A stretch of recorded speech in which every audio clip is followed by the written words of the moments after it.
남부 지역을 중심으로 수십여 개의 토네이도가 몰아치면서 최소 7명이 숨졌습니다. 토네이도는 북동부 쪽으로 이동하면서 이번 주말 아칸소와 테네시 등도 긴장하고 있습니다. 증오범죄 처벌과 단속 강화에 대한 목소리가 커지고 있습니다.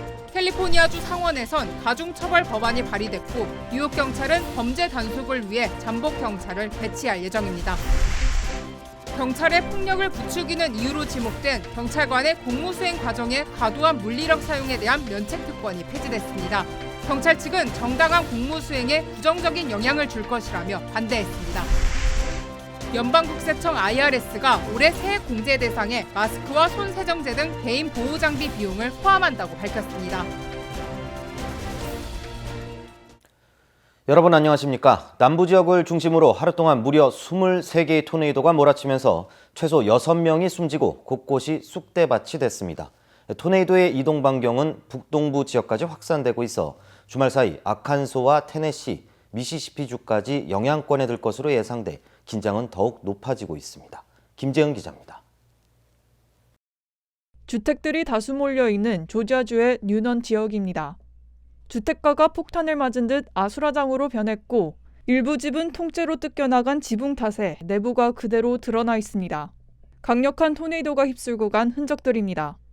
I remember that as a kid and it was so traumatic as a child to live through a tornado and then to repeat it 30 years later. It's so traumatizing and you just remember all those feelings. 조지아 외의 미시시피와 엘라베마 등에서도 하루 동안 20여 개의 토네이도가 지나가면서 최소 7명이 숨지고 수십 명이 다쳤습니다. 엘라베마 카룬 카운티에서만 17개의 토네이도가 강타해 사망자 가운데 무려 5명이 이곳에서 나왔습니다. 숨진 5명 가운데 3명은 일가족으로 알려져 안타까움을 더하고 있습니다. I didn't sleep any. All this stuff running through my mind. What am I going to do about my cars? Where we're going to stay? What we're going to do? 강풍으로 전기까지 끊기면서 3만 5천여 가구의 전기 공급이 중단됐습니다.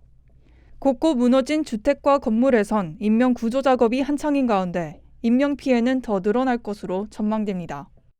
Now we're just preparing for this next band, looking like it might go a little bit south of us. So we're going to prepare our first responders to see how can they continue helping our residents, but also aid our sister cities down south of us as well. 현재 토네이도는 점점 북동부 쪽으로 이동하면서 아칸소와 테네시까지 광범위한 지역에 피해가 예상됩니다. 기상당국은 대도시 지역인 내시빌과 애틀랜타, 멤피스 등도 포함돼 악천후 영향권에 든 주민은 7천만여 명에 달한다고 밝혔습니다. 더군다나 또 다른 토네이도는 물론 강풍과 우박, 폭우까지 더해질 것이란 전망이 나오면서 추가 피해에 대한 우려도 커지고 있습니다. MBC 뉴스 김재은입니다. 전국적으로 증오범죄가 속출하고 있는 가운데 이에 대한 다양한 대처 방안이 마련되고 있습니다. 캘리포니아 주의회에선 증오범죄 가해자들에 대한 가중처벌을 하는 법안이 발의됐고 뉴욕 경찰은 뉴욕 시내 곳곳에 아시안 경찰을 배치해 잠복 근무에 돌입합니다. 홍지은 기자입니다.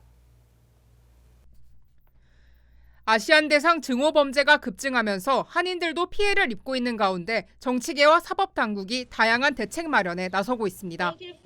최근 한인 가정에 인종차별 편지가 발송되는 등 증오범죄가 잇따르고 있는 캘리포니아주 오렌지 카운티에선 아시안 리더들이 모여 증오범죄를 규탄하고 가해자들에 대한 엄중 처벌을 촉구했습니다. 주 상원에서는 증오범죄 처벌 강화를 골자로 한 법안이 발의됐습니다.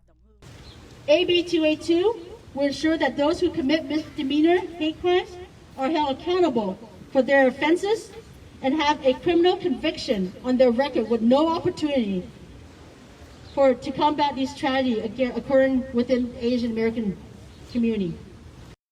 현재 캘리포니아주는 재질이 가볍더라도 범행 동기가 인종, 국적 등에 따른 편견에 기초한다면 중범죄로 간주하고 있는데 특히 같은 중범죄라도 증오범죄일 경우 주 형법에 따라 형량이 더 추가될 수 있습니다.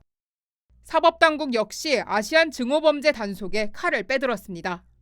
뉴욕 경찰은 이번 주말부터 뉴욕 시내 지하철역이나 슈퍼마켓 등에 아시아계 잠복 경찰팀을 배치할 계획이라고 밝혔습니다. And if you are going to commit a hate crime in New York City, rest assured We are going to leave no stone unturned. We will find you, we will build a strong prosecutable case, and we will do everything possible to make sure that you are held accountable. With that, 또 아시아계의 증오범죄 신고율이 현저히 낮은 만큼 911 통역 서비스 등을 통해 범죄 신고를 독려해 나간다는 방침입니다.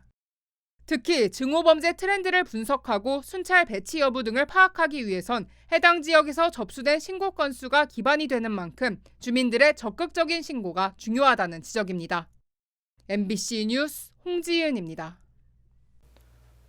뉴욕시가 경찰 공무수행과 관련한 면책 특권을 폐지하기로 했습니다. 뉴욕시 의회는 경찰관의 불법 행위에 대한 소송을 쉽게 하는 것을 골자로 한 경찰 개혁 조례를 통과시켰습니다.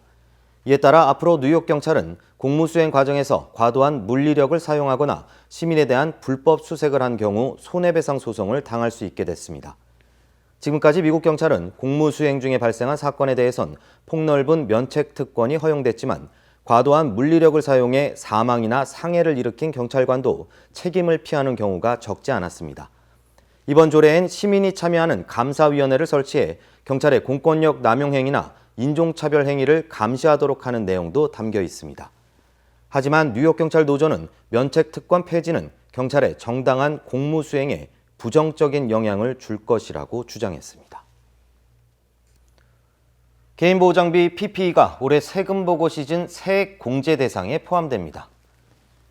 연방국세청 IRS는 올해 세금보고 시즌 동안 마스크와 손세정제, 소독용 제품 등 개인보호장비를 의료비 세액 공제 대상에 포함시켰다고 밝혔습니다.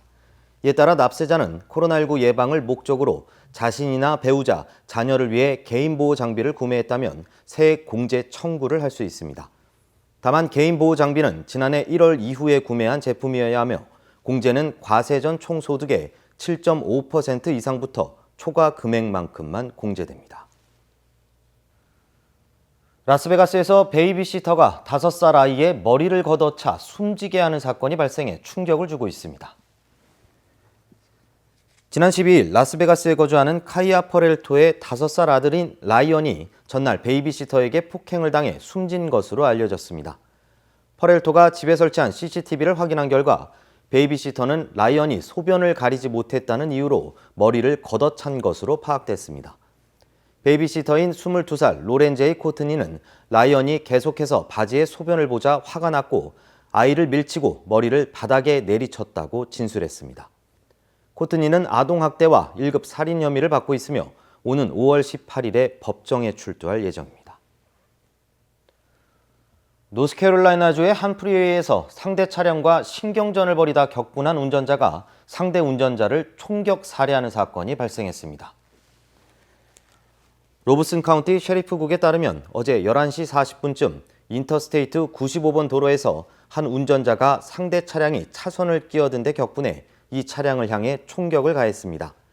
피해 차량엔 부부가 타고 있었고 운전 중이던 47살 줄리 에벌리만 여러 발에 총을 맞고 인근 병원으로 후송된 뒤 숨진 것으로 전해졌습니다. 용의자는 2010년형 회색 쉐보레 말리부나 임팔라로 추정되는 차량을 몰고 있었던 것으로 당국은 추정하고 있습니다. 당국은 현상금 $10,000를 내걸고 용의자 신원을 확보하는 데 주민들의 적극적인 제보를 당부했습니다. 대만 선사인 에버 기브노가 자초돼 수에즈 운하 통행이 막히면서 운하 외곽에서 대기하는 선박들이 수백여 채로 늘어나는 등 전 세계적으로 물류 수송이 지연되고 있습니다. 글로벌 가구 체인 업체인 아이키아는 현재 수에즈 운하가 막혀 상당량의 물량이 들어오지 못하고 있는 상태라면서 통행이 지연될 경우 공급망에 큰 차질을 빚을 수 있다고 우려했습니다. 또 아이키아 측은 현재 항공편 등 모든 수송 방법을 강구하고 있다고 전했습니다. 한편 해운 전문 매체 로이즈 리스트는 수에즈 운하 차단으로 운송이 지연되는 물량의 규모는 하루 평균 $100억 달러에 것으로 추정했습니다. 칼스테이트 LA 캠퍼스에 연방정부가 지원해온 대규모 코로나19 백신 접종센터가 다음 달 폐쇄됩니다. 칼스테이트 LA 백신센터 관계자들은 8주에 걸쳐 총 20만 회분의 백신을 접종하는 임무를 성공적으로 수행해 다음 달 11일을 끝으로 센터 운영을 중단한다고 밝혔습니다. 앞서 백악관 코로나19 대응팀은 소외계층을 우선으로 백신 접종을 하기 위해 지난달 칼스테이트 LA와 오클랜드 콜리세움에 각각 백신 접종센터를 설치해 운영에 돌입했습니다. 한편 두 접종센터에선 현재까지 44만 5천여 회분의 백신 접종이 이뤄졌습니다. 조 바이든 대통령이 북한의 미사일 발사에 강경 입장을 밝히면서도 외교적 대화의 문을 열어놓은 가운데 백악관이 미 행정부의 대북 정책 검토가 이제 최종 단계에 와 있다고 밝혔습니다. 다음 주 한미일 3국 안보 책임자들이 만나 막판 조율을 할 것으로 보입니다. 박성호 특파원입니다. 백악관은 오늘 정례 브리핑에서 바이든 행정부의 대북 정책 공개가 임박했음을 시사했습니다. 검토 마지막 단계이며 한국, 일본 측과 논의 중이라고 했습니다. 다음 주 워싱턴에서 열릴 한미일 세 나라의 안보 책임자 회의를 언급해 그 자리에서 최종 조율이 이루어질 것임을 시사했습니다. And we're, of course, discussing our review with national security advisors of South Korea and Japan at our trilateral dialogue coming up next week, and those consultations are an important part of our review process. 바이든 행정부 고위 당국자는 최근 북한 문제에 관해 한국, 일본 등 동맹국과 진지한 대화를 가졌고 미국이 가려는 방향을 공유할 것이라고 밝혔습니다. 이 당국자는 아울러 한국, 일본이 각자의 관점에서 중시하는 부분이 따로 있어 그것도 주의 깊게 듣고 고려할 것이라고 했습니다. South Korea is keenly interested in what might be possible on the economic front. Of course, we'll listen to those carefully and take those into account. 북한의 탄도미사일 발사를 금지하고 있는 유엔 안전보장이사회는 오늘 대북제재위원회를 소집해 전문가 패널의 임무를 연장하는 결의안을 만장일치로 채택했습니다. 워싱턴에서 MBC 뉴스 박성호입니다. 한편 북한은 조 바이든 대통령이 첫 기자회견에서 북한의 탄도미사일 발사를 규탄한 데 대해 강력 반발했습니다. 북한은 미사일 시험 발사는 주권 국가의 자위권에 해당한다며 바이든 대통령의 유엔 결의 위반 지적에 반발했습니다. 리병철 노동당 중앙위원회 비서는 담화에서 신형 전술 유도탄 시험 발사는 주권 국가의 당당한 자위권에 속하는 행동이라고 주장했습니다. 그러면서 리 비서는 자위권에 속하는 정상적인 무기 시험을 두고 미국의 집권자가 유엔 결의 위반이라고 걸고들며 극도로 체질화된 대조선 적대감을 숨김없이 드러낸 데 대해 강한 우려를 표한다고 밝혔습니다. 한국에서 차량에 개를 매달고 시속 60km가 넘는 속도로 달려죽게 한 운전자가 경찰의 조사를 받고 있습니다. 이 운전자는 경찰 조사에서 개를 운동시키려던 것이라고 말했습니다. 김경철 기자입니다. 경북 상주시 모서면의 한적한 시골길. 반대편 차선에서 차량 한 대가 빠르게 지나갑니다. 그런데 차 뒤쪽에는 무엇인가 매달려 질질 끌려가고 있습니다. 자세히 보니 목줄이 묶인 개입니다. 네 발에는 모두 심한 상처를 입었습니다. 저희 이제 고3짜리 딸내미도 봤는데 엄마 이거는 너무 잔인하다. 걔가 살았는지 죽었는지는 한번 봐야 되지 않을까 이래가지고. 당시 반대편 도로를 달리던 목격자는 바로 이곳에서 동물 학대 차량을 발견하고 곧바로 뒤쫓아갔습니다. 아무런 움직임도 없이 계속 끌려간 개는 결국 숨을 거뒀습니다. 동물보호단체는 이 차량 운전자를 동물 학대 혐의로 경찰에 고발했습니다. 얼마나 아팠을까라는 생각이 들더라고요. 이제 내 다리가 피멍이 들어서 이제 보라색으로 이제 변해 있던 부분이 있잖아요. 그러면서 얼마나 살기 위해서 뛰었을까. 시속 60에서 80km로 달리는 차량에 묶인 이 개는 4km 넘게 끌려다니다 그대로 쓰러진 것으로 경찰은 보고 있습니다. 경찰은 차량 번호로 운전자인 60대 남성을 특정하고 3시간 넘게 조사했습니다. 운전자는 개를 운동시키기 위해 차에 매달았다며 사건이 발생한 날은 일요일이어서 병원에 가지 못했고 그 다음 날 죽은 걸 발견했다고 주장했습니다. 경찰은 이 운전자가 고의로 학대를 저질렀는지 입증하는 데 주력할 계획입니다. 철저히 수사할 것이며 입증에 노력하는 한편 증거 수집 등 다양한 방법으로 광범위하게 수사하고 있습니다. 지난달 동물보호법이 강화되면서 동물을 학대해 죽게 하면 3년 이하의 징역이나 3천만 원 이하의 벌금을 받을 수 있습니다. MBC 뉴스 김경철입니다. 한국검찰수사심의위원회가 삼성전자 이재용 부회장의 프로포폴 상습 투약 의혹 수사를 중단해야 한다고 수사팀에 권고했습니다. 재판에 넘길지 여부에 대해선 찬성과 반대 의견이 각각 7명씩 동수로 맞서 결론을 못 냈습니다. 이재욱 기자입니다.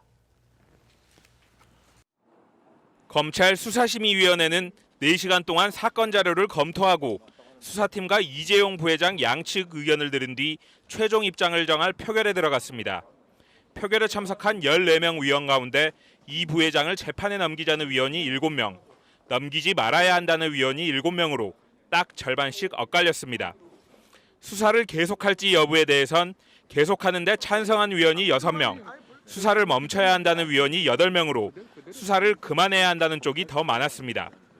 일방적으로 어느 한쪽 편을 들지 않는 결론이 나온 건데 수사심의위는 표결 결과를 그대로 수사팀에 전달했습니다.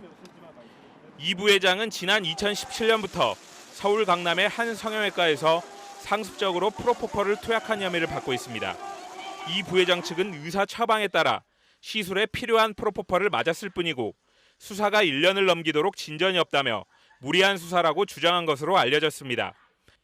반면 수사팀은 이 부회장이 마약 성분인 프로포폴을 과다하게 사용한 데다 충분히 증거를 모아 조만간 이재용 부회장을 조사할 계획이었다고 맞섰습니다. 수사심의 결과는 권고사항으로 수사팀이 반드시 따라야 하는 것은 아닙니다. 수사를 당장 멈추거나 재판에 넘기지 말라는 일방적인 결론이 아닌 만큼 수사는 계속될 것으로 보이지만 수사 중단 의견이 많았던 점은 수사팀의 부담으로 작용할 것으로 예상됩니다. 앞서 이재용 부회장은 경영권 승계 과정의 계열사 부당합병 의혹 수사에 대해서도 수사심의위원회를 신청했고 당시 심의위는 불기소 의견을 권고했지만 검찰은 이 부회장을 재판에 넘긴 상태입니다. MBC 뉴스 이재욱입니다. 지난 2012년 한 극우 일본인이 위안부 소녀상 바로 옆에 말뚝을 세워놓았던 이른바 말뚝 테러 사건. 반성 없는 일본 극우 세력의 뻔뻔함이 전 국민적인 공분을 불러일으켰습니다. 이 일본인 8년 동안 18번이나 재판에 출석하지 않았고 19번째 재판이 열렸지만 피고인석은 여전히 비어 있었습니다. 곽동건 기자입니다. 위안부 소녀상 옆에서 한 일본인이 소녀상을 비난합니다.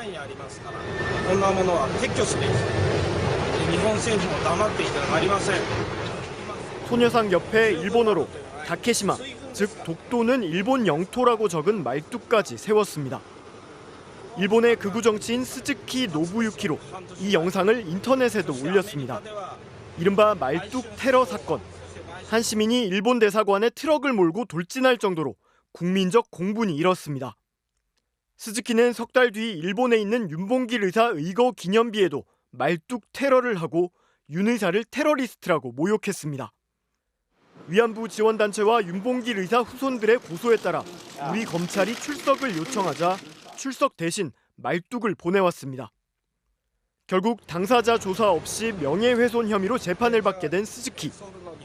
8년이 지나도록 18번의 공판에 한 번도 출석하지 않았고 오늘 19번째 공판에도 피고인석은 비어 있었습니다. 재판부는 2018년 범죄인 인도 청구, 또 2019년 추가 피고인 인도 요청을 했다며 검찰과 정부가 적극적으로 일본 정부에 독촉해달라고 주문했습니다. 스즈키는 재판이 시작된 뒤에도 버젓이 위안부 쉼터인 나눔의 집에 피해자들을 모욕하는 소녀상 모형을 보내기도 했습니다. 황당한 건 스즈키가 일본 내 주소지로 발송된 재판 일정과 출석 요구 송달 서류를 모두 제때 받아보고 있다는 겁니다. 차라리 스즈키가 어디 있는지 알 수 없다면 재판부가 피고인 없이 궐석 재판을 진행할 수 있지만 이마저도 불가능합니다. 재판부는 다음 달 다시 재판을 열기로 했지만 스즈키가 자진 출석하거나 일본 정부가 협조할 가능성이 사실상 없다 보니 재판이 진전되긴 쉽지 않아 보입니다. MBC 뉴스 곽동건입니다.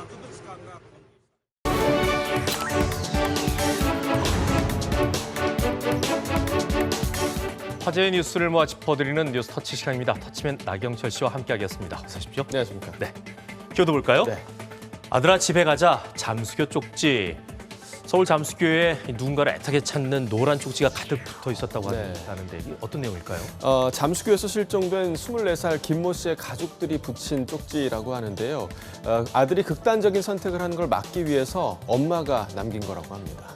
자, 이 어머니의 애타는 마음 짐작조차 하기 힘든데 네. 그래서 어떻게 됐을까요, 결과는? 결국에는 만나지 못했습니다. 가족의 애끓는 호소에도 불구하고 아들의 시신이 발견됐습니다. 어디에 있니? 살아있는 거 맞지? 밥은 먹고 있는 거지? 사랑한다 많이 많이. 엄마 지금 서울에 있어. 너를 찾고 있어. 한 어머니가 아들의 마음을 돌리기 위해서 잠수교에 붙여놓은 쪽지입니다. 노란색 쪽지 100여 장이 4, 5m 간격으로 빼곡히 붙어 있죠. 실종된 아들의 가족이 전남 해남에서 올라와 잠수교에 쪽지를 남긴 건 지난 16일부터 19일 사이입니다. 아들의 승용차가 잠수교에 세워져 있다는 신고가 접수됐기 때문인데요. 차량 안에서는 1분 5초짜리 동영상이 담긴 휴대폰이 발견됐습니다. 영상 속의 아들은 엄마 아빠 미안해 열심히 살아보려 했는데 잘 안 되는 것 같아 라는 말을 남겼습니다. 수색 작업에 나선 경찰이 그제 오전 동작대교 인근 한강에서 시신을 발견했는데요. 숨진 아들의 누나는 인터넷 커뮤니티에 가족처럼 같이 찾아주시고 걱정해 주셔서 감사하다. 마음이 찢어진다라는 글을 남겼습니다. 아들이 이 쪽지를 과연 봤을지, 봤다면 마음을 돌리지 않았을까 하는 안타까운 생각이 떠나질 않습니다. 네, 경찰은 쪽지를 붙이기 이전에 극단적인 선택을 한 것으로 지금 보고 있습니다. 네. 다음 키워드 보겠습니다. 배달 음식값 떼먹는 쿠팡거지. 쿠팡거지 이 말은 왜 나온 거죠? 자, 쿠팡의 배달 앱이죠. 쿠팡이츠로 음식을 주문한 뒤에 음식만 챙기고 돈을 내지 않는 얌체들을 쿠팡거지라고 말하는데요. 이 배달 기사들의 피해가 커지고 있습니다. 자, 지난 13일 한 쿠팡이츠 배달 기사는 서울 강남의 오피스텔에 음식을 배달한 뒤에 본사 고객센터에 전화를 받았습니다. 이 고객이 음식을 배달받지 못했다며 환불을 요청했다는 말을 전달받았는데요. 배달 실수니 배달비를 줄 수 없고 음식값도 기사가 지불해야 한다고 통보받았습니다. 뭔가 이상하다고 느낀 배달 기사, 문제가 발생한 오피스텔을 찾아가 CCTV를 살펴봤는데요. 잘못 배달됐다던 음식, 접수된 주소로 제대로 전달됐습니다. 자, 그렇다면 음식은 누가 가져갔나 CCTV를 지켜봤는데 황당한 상황이 벌어집니다. 이 배달 15분 뒤에 한 남성이 복도 밖에서 나타나 태연하게 음식을 들고 사라진 건데요. 더 황당한 건 배달 주소지인 오피스텔의 문은 한 번도 열리지 않았다는 겁니다. 빈집으로 배달을 시킨 뒤에 몰래 음식을 가져간 다음 환불을 신청한 건데요. 이 사연이 알려지자 비슷한 피해를 입었다는 배달 기사들의 글이 잇따랐습니다. 일부 배달 기사들은 불량 고객 블랙리스트까지 공유하고 있다는데요. 배달 뒤 반드시 사진을 찍어 증거를 남겨야 한다는 조언도 잇따르고 있습니다. 이 정말 얌체 같은 짓인데 배달 기사가 모두 책임을 지는 정책도 문제는 있어 보입니다. 네, 자, 이러한 신종 범죄 수법이 드러난 이상 정책 수정이 좀 필요할 것 같습니다. 그렇습니다. 네. 다음 키워드 보겠습니다. C급 SF 45초 만에 매진 돌풍.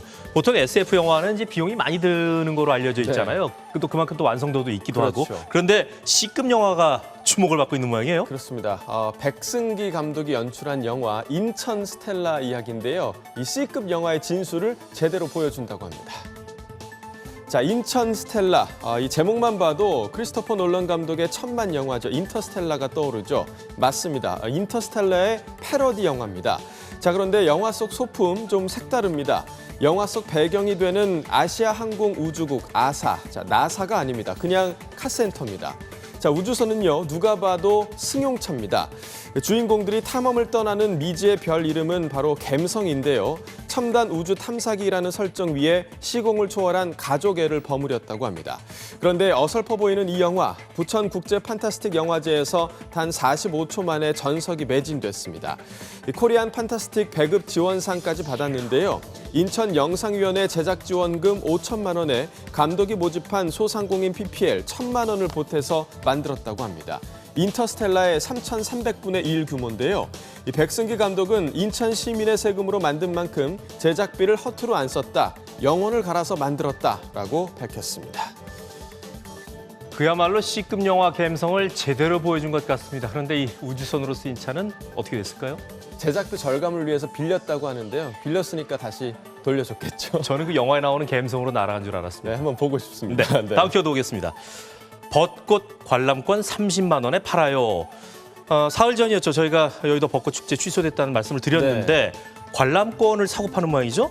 벚꽃 축제를 이제 취소한 지자체가 3,500명을 추첨해서 벚꽃 관람을 허용하겠다라고 밝혔는데요. 이 관람권을 혹시 사고 파는 거 아니냐라는 우려가 나오고 있습니다. 벚꽃 개화 기간인 4월 1일부터 12일까지 통제되는 여의도 국회의사당 뒤편 봄꽃길, 추첨을 통해 선발된 3,500명만 흐드러지게 핀 벚꽃을 직접 볼 수 있습니다. 자, 일부 누리꾼들은 청약보다 경쟁률이 세겠다, 공정하게 추첨이 되는 거냐라면서 불만인데요. 반면 사람이 적어서 거리 두기가 잘 되겠다는 긍정적인 반응도 많습니다. 이 벚꽃 관람권을 얻은 사람들이 비싼 가격에 되파는 거 아니냐, 이런 우려도 많은데요. 중고거래 사이트나 앱에서 벚꽃 관람권 30만 원에 판매합니다, 내고 불가라는 글이 올라올 것이다 라는 예언까지 나왔습니다. 뉴스타치였습니다.